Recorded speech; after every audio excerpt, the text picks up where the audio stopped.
એક ખૂબ દુર્ભાગ્યપૂર્ણ હાદસો છે. અનેક લોકોએ પોતાના જીવ ગુમાવ્યા છે.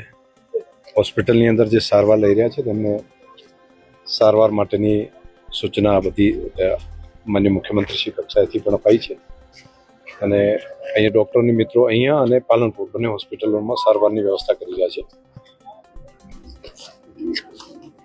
બહુ દુઃખદ આ ઘટના છે. એ સરકાર એની તપાસ સોંપી છે માનનીય મુખ્યમંત્રીશ્રી, અને એ તપાસ કરીને જે પણ ગુનેગાર હોય એને આ માફ કરી શકાય એવી આ ઘટના નથી. આ બહુ દુર્ભાગ્યપૂર્ણ ઘટના છે અને નિર્દોષ લોકોએ કઈ રીતે એને જાન ગુમાવ્યા એની ડિટેલ તપાસનો આવશે ત્યારે ધ્યાન ઉપર આવશે. પરંતુ મજૂરી કરતા લોકો, એવા ગરીબ લોકોએ જાન ગુમાવ્યા છે. એટલે અત્યારે હાલ તો તાત્કાલિક જે હોસ્પિટલમાં છે એમને સારવાર આપવી અને બહારથી અંદર જે દટાયેલા હતા એ બધાને બહાર કાઢવા, આ બે કામ સૌથી પહેલી પ્રાયોરિટી તંત્રએ કામ ઉપર લીધું છે.